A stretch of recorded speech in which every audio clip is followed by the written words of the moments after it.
Bom dia a todos, a todas, sejam bem-vindos a essa casa que é de trabalho, de estudo, de oração, para mais uma manhã de aprendizado, de conversa sobre a doutrina espírita. Hoje, um dia bem especial, que caísse neste dia, mas hoje é o Dia Nacional de Proteção aos Animais. E eu fiquei sabendo disso assim que eu cheguei, a Marina me informou, eu não sabia, então aquelas coisas que às vezes acontecem conosco sem que saibamos por quê. No século XV, um dos espíritos mais evoluídos do ponto de vista intelectual que passou pela Terra, que passou pelo planeta, um espírito de nome Leonardo, originário da cidade de Vinci, na Itália, por isso Leonardo da Vinci, nos deixou uma frase que até hoje nos toca com um pouco de mistério. Até hoje nós ainda temos uma certa dificuldade para alcançar todo o significado de tal fala, o que por si só já exemplifica a inteligência deste espírito. Disse Leonardo, há aproximadamente 500 anos, que chegará o dia em que o homem conhecerá a alma de um animal. E nesse dia, todo crime contra um animal será um crime contra a humanidade. A gente para e fala, uau, ele disse isso há 500 anos. E nós ainda temos uma certa dificuldade de perceber o alcance desta frase. Chegará o dia em que o homem conhecerá a alma de um animal. E aí a primeira pergunta já vem na nossa mente, mas afinal de contas, então quer dizer que o que Leonardo queria dizer com essa expressão? E por que ele disse que no dia em que a humanidade conhecesse a alma dos animais, qualquer crime contra um animal seria um crime contra a humanidade? Será que os animais têm alma? Será que os animais possuem alma? Essa é uma pergunta que nos causa estranheza, mas para entender por que nos causa estranheza num primeiro momento, eu preciso lembrar de um outro personagem histórico. Um personagem extremamente importante para a formação do nosso pensamento ocidental, um francês chamado René Descartes. René Descartes entrou para a história como o pai do racionalismo, o pai do pensamento racional, o pensamento cartesiano, um dos fundadores do movimento iluminista, lá no final do século XVII, século XVIII. Mas para além de ter sido formulador do pensamento racional, Descartes nos deixou uma mensagem que talvez ele não estivesse esperando que tivesse tanto impacto, mas teve. Na tentativa de explicar o funcionamento dos corpos, na tentativa de explicar o funcionamento dos órgãos dos seres vivos, ele realizou algumas experiências bastante arrepiantes, digamos assim. Ele tinha por hábito, durante alguns anos de sua carreira, abrir animais vivos para verificar o funcionamento dos seus órgãos. Dentre essas experiências, ele se valeu de cachorros, gatos, porcos, cavalos, entre outros. E dessas observações ele concluiu que os animais, afinal de contas, eram apenas máquinas, que possuíam apenas reflexos e não sentimentos. Sendo, como era acreditado na época, e nós ainda temos até hoje a ideia, um atributo da alma, um atributo do espírito, a existência de sentimentos, ora, diz Descartes, se os animais não têm sentimento, portanto eles não têm alma. Então eles são meras máquinas. Por isso que quando a gente pergunta, os animais possuem alma? Nós estamos indo contra uma tradição de pensamento que já vai 200 anos. Mas estamos de acordo com uma frase de Leonardo da Vinci que possui 500. Então nós temos sempre que nos fazer a pergunta, afinal de contas, nós espíritas, que seguimos uma fé raciocinada, que valorizamos a razão e valorizamos o pensamento crítico, o que temos a descobrir sobre a existência da alma nos animais? Essa é uma pergunta também bastante interessante, porque ela já foi feita em vários momentos da história. Não apenas com relação aos animais, mas com relação a vários outros seres da criação. E aí eu faço uma breve rememoração deste fato para que nós compreendamos o alcance da questão. Nesse sentido, Kardec, na Revista Espírita, de janeiro de 1866, publicou um artigo que nos remete exatamente a essa questão, mas com uma leve alteração. Ele estava se referindo a outro ser da criação. Em um dos primeiros artigos publicados na Revista Espírita, de janeiro de 1866, Kardec perguntava: as mulheres têm alma? E aí a gente fica: peraí, calma lá. Como é que esse cara saiu de os animais têm alma para as mulheres têm alma? Por uma simples questão. Nunca, ou na maior parte do tempo da história, não foi ponto pacífico essa questão. Na verdade, a questão sobre se as mulheres têm alma ou não foi discutida no Concílio de Macron, na França, em 585 d.C. Neste concílio, os principais nomes da cristandade, da igreja, se reuniram só para responder essa questão: as mulheres têm alma? Para a felicidade de todas as queridas damas que aqui estão, decidiu-se que sim, por 2 votos. Ou seja, foi apertado. De 700 cardeais, por uma diferença de 2, decidiu-se que as mulheres têm alma. Parabéns a todas. Sabemos, graças a esses 2, que mulher tem alma. Mas isso causa estranheza, mas não deveria. No Brasil, até meados do século XVIII, tinha-se como certo que índio não tem alma. Portanto, se índio não tem alma, pode ser escravizado e morto, como bem entenderem os seus senhores. Até o final do século XIX, há pouco mais de 100 anos atrás, tinha-se como certo que os negros não tinham alma. Se os negros não têm alma, podem ser escravizados e mortos como querem os seus senhores. A abolição da escravidão é de 1888, pessoal. É muito pouco tempo, 140 anos. Eu tenho 37 e digo aos senhores, eu conheci pessoas que conviveram com escravos. É muito recente. Então, quando a gente pergunta, os animais possuem alma? Essa é uma questão que tem uma longa história. Não os animais possuem alma, mas determinado ser possui alma. Porque é uma questão dada pela história. Todas as vezes que você quer dominar outra pessoa, outro povo, outra cultura, você vende a ideia de que este povo, essa pessoa, essa cultura não tem alma. E aí você pode fazer com ele o que bem entender. Quando Kardec pergunta, na Revista Espírita, em um artigo muito interessante, recomendo a leitura, as mulheres têm alma? Claro que ele não está perguntando efetivamente, nem se propondo a responder se as mulheres têm alma ou não. Não é esse o ponto.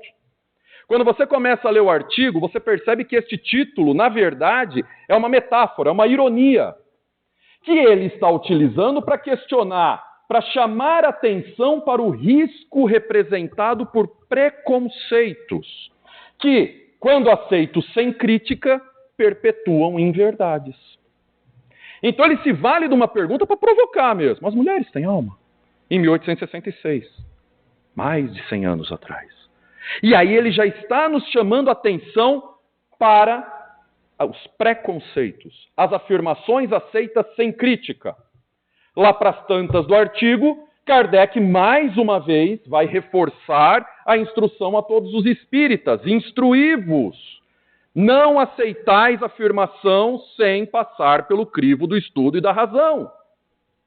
Por exemplo, diz Kardec, a afirmação de que mulheres não têm alma não sobrevive à mais básica observação, ao mais básico bom senso. A partir de agora, portanto, devemos seguir assim, fazendo uso da razão sempre que necessário. O que nos coloca também nessa obrigação de não aceitar afirmações sem colocar no crivo do bom senso e da razão. E aí nós podemos voltar à pergunta original dessa nossa conversa. Os animais, doutrina espírita pode me dizer acerca disso? E aí quando eu falo de doutrina espírita, claro, eu estou me baseando em Kardec, as obras da codificação. Tem uma citação que não é Kardec, mas é mais para ilustrar. É Kardec que deve ser o nosso ponto guia. E aí nós temos que, na questão 595 do Livro dos Espíritos, o Espírito da Verdade já responde a Descartes. Já responde a essa ideia que nós temos como dada. como afirmação verdadeira, como algo que nem precisa de crítica até os dias atuais. Diz o Espírito da Verdade lá para as tantas da resposta. Os animais não são simples máquinas como supondes. Afirmação simples. Aqui a gente não precisa nem de muito esforço para entender.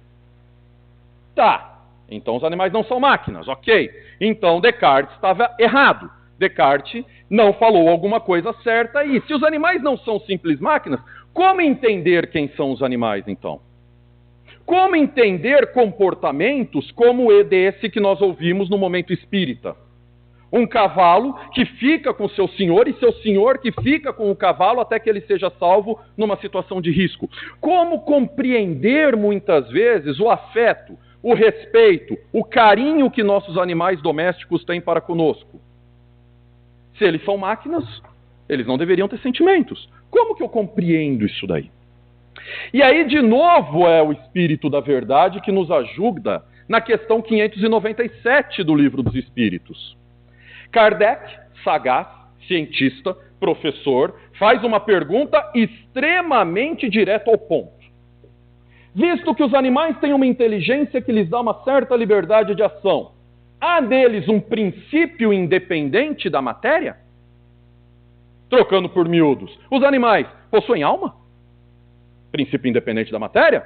Espírito da Verdade, poucas palavras, sim, e que sobrevive ao corpo. Questão 597. Não se discute mais.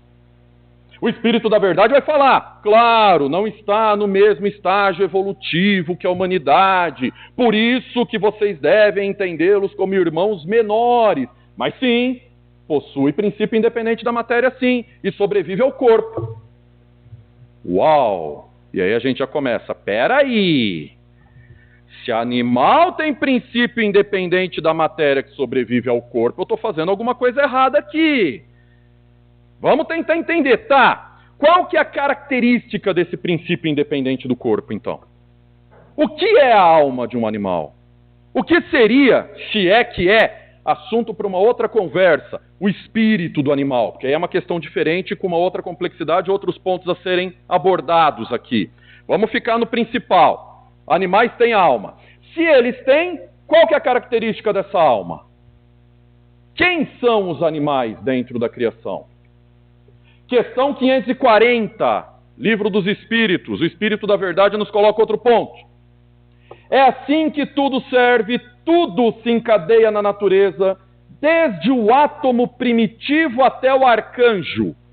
Pois ele mesmo, o arcanjo, começou pelo átomo. Uou, de novo, peraí. Eu tenho uma ideia de continuidade aqui, não? Eu estou falando de um caminho único aqui, né? O que o Espírito da Verdade está me dizendo na questão 540 é que tudo se encadeia na natureza, então não tem nada solto na criação. É muito comum nós, de modo acrítico, como diz Kardec, e nos adverte para não fazermos, aceitarmos que a humanidade, afinal de contas, é uma criação à parte. Nós fomos criados diferente. Nós temos características diferentes. Nós temos destinações diferentes. Nós temos objetivos diferentes. E os animais, portanto, dentro desta ideia de que são máquinas, aqui estariam apenas para servir-nos e ajudar-nos a atingir esse objetivo. Mas nós somos diferentes. Tanto é que é muito comum, quando a gente está conversando entre espíritas, nós falarmos, não, nosso espírito vem de longas encarnações na fase hominal. A gente sempre toma como se nós tivéssemos sido seres humanos para todo sempre, amém. Quando, na verdade, a gente vai ver na codificação que não é bem por aí. Porque se assim fosse, onde que ficaria a justiça divina? Se eu assumo que Deus é soberanamente justo e bom, soberanamente justo e bom, como que eu posso conceber que ele vai fazer uma criação diferente da outra? Como que eu posso conceber que para um ele vai dar a inteligência, o planeta, e para outro ele vai dar a obrigação de sofrer para servir o primeiro? Cadê a justiça? Por que que eu, Vitor, que estou aqui falando com vocês, teria mais sorte ou seria mais aquinhoado por Deus do que um animal, por exemplo? Onde que está a lógica? Onde que está o bom senso? Como que a razão casa com isso.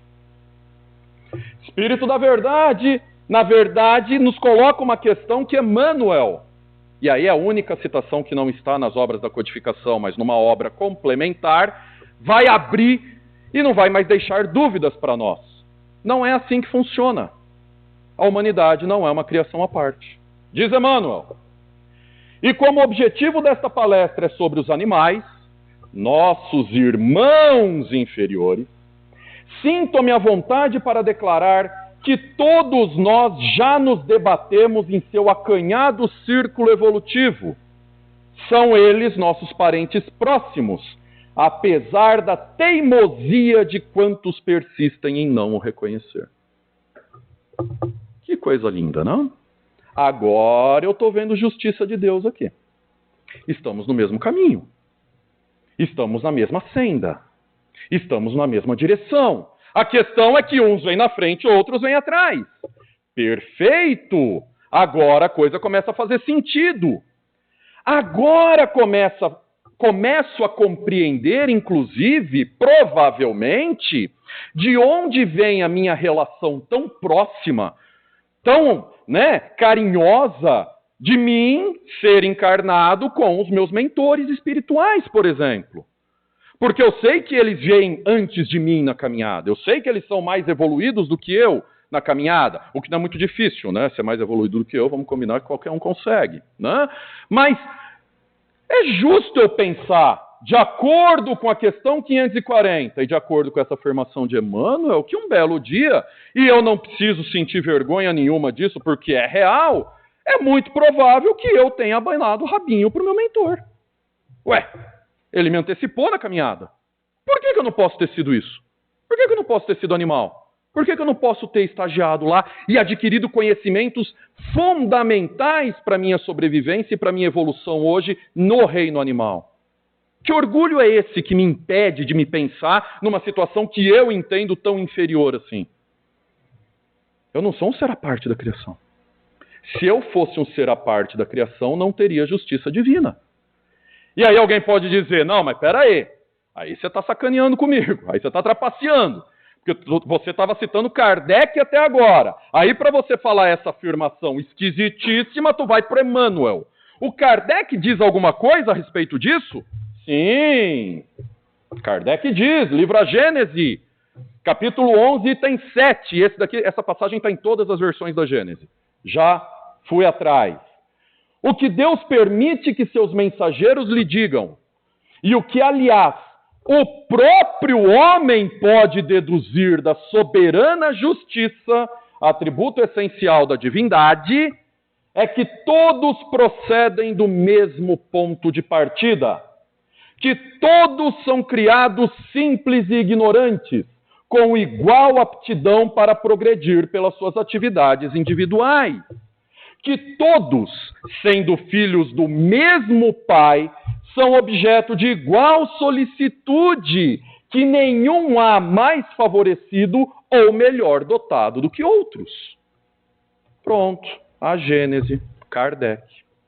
Fechamos a conta. Os animais possuem alma, da mesma essência que a nossa. O que diferencia é o nível de evolução. Isso é muito importante. Isso é extremamente interessante, porque isso coloca-nos numa perspectiva completamente diferente dentro da criação. Não mais como aqueles que controlam, que dominam, mas sim como aqueles que estão inseridos na criação como parte integrante dela. Uma das origens da ideia segundo a qual o homem tem o direito, do ponto de vista cristão, de fazer o que quiser com os animais está no Gênesis. Livro do Gênesis, Antigo Testamento, primeiro livro. Quando Deus, dominai sobre os peixes e os animais e as plantas e as águas, não é isso? E sejais, pois fordes criados à minha imagem e semelhança. Mais ou menos assim eu estou citando de cabeça aqui, devia ter colocado no slide. Aí a gente fala, bom, então Deus disse para o homem, dominai. Então a gente tem o direito de fazer o que quiser com os animais. O problema é que quando você vai na origem etimológica da palavra dominai, ela vem do latim, dominum. E o dominum do latim não tem o sentido que nós atribuímos hoje em língua portuguesa. O dominum do latim é o dominum Dei. Quem acompanha, quem era católico há várias décadas, teve a chance de ver missas em latim, sabe que várias vezes o padre se referia ao dominum Dei. O dominum Dei, pessoal, é ser, literalmente, ser como Deus. Então, quando Deus diz, dominai sobre os animais, ele está falando, sedes deuses para os animais. Muda toda a ideia. Porque aí a gente começa a cair na leitura do Evangelho. Aí a gente começa a se enxergar na posição real que nós temos na criação. Nós não somos a última bolacha do pacote, nós somos uma parte da criação. Dominum Dei, sejam deuses para os animais. O que nos coloca na seguinte situação, de ser para os animais, como nós imaginamos que Deus é para conosco. E aí alguém pode perguntar, tá, mas qual que é o objetivo? O que nós aprendemos então na fase animal? Por que você está me falando que eu hoje adquiro e faço uso de conhecimentos que eu não posso ter adquirido na fase hominal, apenas na animal? Basicamente porque nós não ganhamos nada de presente. Não existe almoço grátis dentro da evolução espiritual. Tudo que nós somos e temos é conquista. Conquista arduamente alcançada. Então, muitas coisas básicas que nós fazemos hoje não foi da atual circunstância que nós estamos, da atual fase evolutiva que nós estamos. É anterior. Porque quando nós nos valemos da ciência, nós aprendemos que, em estágios anteriores da evolução espiritual, vários conhecimentos vão se acumulando pelas diversas espécies. Entre os insetos, por exemplo, é sabido que eles vivem muito bem em comunidade. Pensem num formigueiro, numa casa de abelha. Eles vivem muito bem em comunidade. Isso que nós estamos sendo chamados a fazer agora, pensar na comunidade em função da pandemia, nós já fizemos várias vezes lá atrás. Porque se a rainha de uma colmeia morre, a colmeia inteira morre junto. Eles aprendem a viver em comunidade. Os animais selvagens aprendem a viver em família. Caça, mata para ajudar a família. Sobreviver por si mesmo. Viver em comunidades mais complexas. Exercitar a maternidade e os primeiros passos de amor. Quem assiste aí Discovery, National Geographic, vê aqueles documentários da mãe cuidando do filhote. A gente fala, meu Deus. Aí a gente, como é malvado, né? Nossa! Os selvagens, os animais selvagens amam os filhos mais do que nós. A gente sempre faz esse comentário, né? Sempre tem alguém que faz o comentário. Na verdade, elas estão aprendendo isso agora. Para elas não é natural. Eu tive que aprender isso. Para nós, humanidade, é natural. Por quê? Porque a gente aprendeu lá atrás. A gente já fez tantas vezes que ficou natural. Mas em algum momento a gente tem que ter aprendido isso daqui. Se não, cadê a justiça divina? Eu ganhei de presente, então? Presente de aniversário? Tirei 10 na escola, toma, presente para você, Vitinho. Não dá. E os animais domésticos, aos poucos, vão se aproximando do homem. Aí a gente cai no nosso gato, no nosso cachorro, no nosso passarinho. Eles vão imitando nossos gestos. Papagaio repete o que a gente fala. Né? Cachorro, se você tem mais de um cachorro, ele começa a imitar o seu comportamento. É impressionante. Eu tenho 7 cachorros. É incrível. Eu tenho um, o Bentinho, tem uma história incrível. Mas é assim, ele sabe que eu não gosto que eles façam muito barulho. Então eu chego em casa, eles começam a latir, eu geralmente dou uma bronca em todo mundo. O que começou a acontecer já? O cachorro me ouve entrar no portão, ele começa a dar bronca nos outros. É sério! Literalmente, ele fica na frente dos outros 6 e começa a latir. A hora que eu entro em casa, tem um cachorro de frente, outros 6 deitados e o cachorro latindo. Ou seja, eu fico latindo quando eu chego em casa, aí eu percebi o que eu estou fazendo. Né? É fantástico! Quando eles entendem o que nós queremos que eles façam, eles fazem. Então, se ele já sabe que em determinada hora ele tem que ir para a casinha dele dormir, ele não espera mais nem a gente mandar. Quantas vezes a gente vai lá, ele já está lá dentro esperando a gente. E com aquela carinha, ó, já estou aqui, tá? Ele está nos imitando, ele está se aproximando de nós. Por isso que ele é doméstico.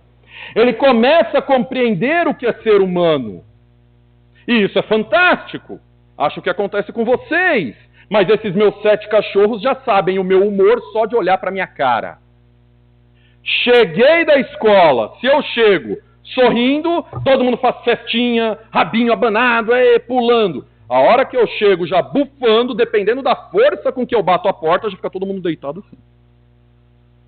Nossa, esse cara é meio louco, né? Vamos pensar, pessoal, que para um animal, por exemplo, nada mais louco do que mostrar o dente, né? Quando que um animal mostra um dente? Quando ele está bravo, não é? Quando ele vai avançar, não é isso? Estou mostrando canino. A gente mostra o dente quando está feliz, cara. É o oposto. E eles aprendem isso. Um cachorro mostrando o dente, eles encaram de um jeito diferente do que um humano mostrando o dente. Ele sabe que o humano mostrando o dente é bom. O cachorro mostrando o dente, me dei mal. Olha que coisa louca. Ele está aprendendo o que é ser humano. A gente mostra o dente, que coisa louca, né? Imagina, você é um cachorro, chega um humano... Ah, meu Deus, vai brigar comigo. Desenvolve a inteligência de maneira mais efetiva e a consciência de si mesmo. Eu acho que todo mundo aqui já teve ou tem gato que abre porta, abre janela para fugir de casa de noite, né? Vamos combinar que não tem porta e janela na natureza. Esse gato precisou aprender a fazer isso no trato com o ser humano, ok? E ele tem consciência de si mesmo. Eis a grande sacada. Na fase animal, o espírito, a alma, aprende a ter consciência de si. Por isso que a sobrevivência é tão importante. Por isso que a minha família é mais importante. Por isso que conseguir comida é mais importante. Por isso que reproduzir é mais importante. E aí a gente vai identificando os nossos vícios que nós, como humanos, precisamos superar. Grande parte dos nossos vícios, pessoal, não são vícios exatamente, porque não tem mal. O mal é a ausência do bem. São lições que nós aprendemos em classes, em estágios anteriores e que agora a gente tem que superar para aprender uma coisa diferente. O que é o nosso egoísmo? Instinto de sobrevivência. Os animais são puramente egoístas, eles estão aprendendo a ser egoístas. O que é esse nosso sentimento de primeiro a minha família, depois o resto? Isso é tribo, isso é matilha, isso é animal também. O que é essa nossa ideia de ter um cuidado exacerbado com os filhotes? Ora, se não cuidar do filhote, ele morre. E a espécie não continua. A gente aprendeu em algum momento isso. Olha que coisa interessante. Consciência de si mesmo. É aqui que eles estão aprendendo. E aí a gente vê uma evolução. Desde a formiga, onde cada indivíduo aprende a viver dentro de uma comunidade, até um cachorro que vive muito bem sozinho no apartamento com seus tutores.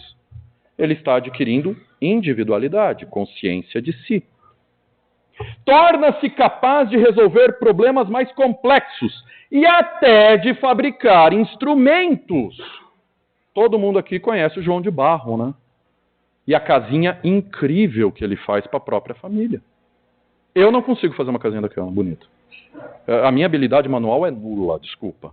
É impressionante. Todo mundo já viu macaco cutucando formigueiro com pauzinho, né? Porque aí as formigas saem, ele consegue pegar o que tem dentro. Tamanduá, problema matemático incrível. Eles vão aprendendo conosco. Eles estão caminhando na nossa direção. Eles um dia serão humanos como nós. Porque estamos no mesmo estágio. E aí vem a leitura do Evangelho. Porque quando Jesus diz amai ao próximo como a ti mesmo, mesmo essa afirmação ganha uma outra dimensão. Porque eu não estou mais falando, e eu, enquanto espírita, não posso mais falar do próximo em termos físicos. Porque eu sei que o físico é só o externo. Né? Nós não somos o corpo, nós somos espíritos revestidos de corpo. Nesse sentido, o próximo de Jesus não é o próximo físico. Somos espíritas, nós sabemos que somos espíritos. E a hora que eu percebo que os animais estão na mesma senda, no mesmo caminho espiritual que nós, eles também se tornam nossos próximos. Eles são nossos irmãos menores. Eles estão atrás na evolução. Por isso que nós temos que dominar sobre eles, ser deuses para eles, para que nós mostremos o caminho para eles. Porque aí alguém pode perguntar, tá, mas então, se tudo é espírito, tudo é alma, o que diferencia o ser humano do animal? Não é o corpo. Você está falando que nós não somos corpo, somos espírito. Não é ter sido criado diferente. Então por que o homem é diferente do animal? Vamos de novo para a codificação. Final da resposta à questão 592, Livro dos Espíritos. Não sabeis distinguir-se deles? O Espírito da Verdade ainda dá uma bronca na gente. Não é só, que coisa louca, vocês são tosquinhos desse jeito? Vocês não sabem se distinguir deles? Reconhecei o homem pelo pensamento de Deus. Opa, espera aí. Mais uma. 610, Livro dos Espíritos. A espécie humana é a que Deus escolheu para a encarnação dos seres que podem conhecê-lo. Pronto, já sei a minha diferença dos animais. Nós conhecemos a Deus. Os animais não. Eles ainda estão preocupados em conhecer a si mesmos. Eles estão tomando consciência de si. Nós já estamos pensando em Deus. Nós não estamos mais pensando na minha família, nós não estamos mais pensando na minha barriga, nós não estamos mais pensando só no meu próximo, eu estou pensando em toda a criação, porque Deus tem uma criação maior do que eu. Eu estou aprendendo isso agora. Por isso que eu tenho que deixar de ser egoísta, vaidoso, orgulhoso. Eu, ser humano, conheço a Deus, os animais não. Então, qual é o único elo que liga o espírito em fase animal de Deus? Nós, humanos. Por isso que nós somos deuses para eles. E está dito na Bíblia, sedes como deuses para ele. Dominum Dei. E a conta fecha. Os próximos são todos os seres da criação, não são só os demais humanos. E quando Jesus fala, amai aos homens, ora, todo espírito, toda alma que está antes de nós na criação são homens. É em potencial, mas são homens, eles serão homens. Assim como nós estamos destinados à perfeição relativa, eles também estão. Qual a nossa função? Tutelá-los nessa caminhada. E aí a gente entende que é também ato de caridade ajudá-los, nossos irmãos menores, nossas crianças espirituais, nesta caminhada evolutiva da qual nós também fazemos parte. Por quê? Se nós esperamos que espíritos mais evoluídos nos ajudem, com que direito nós vamos pedir para eles se nós não ajudamos os espíritos menos evoluídos? Leitura do Evangelho. Parábola dos talentos. Como que eu posso cobrar, pedir o que eu não faço? E aí, isso nos coloca uma grande necessidade de repensar os nossos valores, os nossos comportamentos, a nossa própria vida enquanto espíritos. Nós não somos seres à parte. Nós somos um elo dessa cadeia da criação divina. Os maiores nos ajudam. Nós temos obrigação de ajudar os menores. Isto, diz Jesus, é a essência da caridade. Muito obrigado a todos, desejo uma ótima semana, que todos orem em suas casas por esse momento que nós estamos passando e na primeira oportunidade nos vemos aqui de novo. Muito obrigado.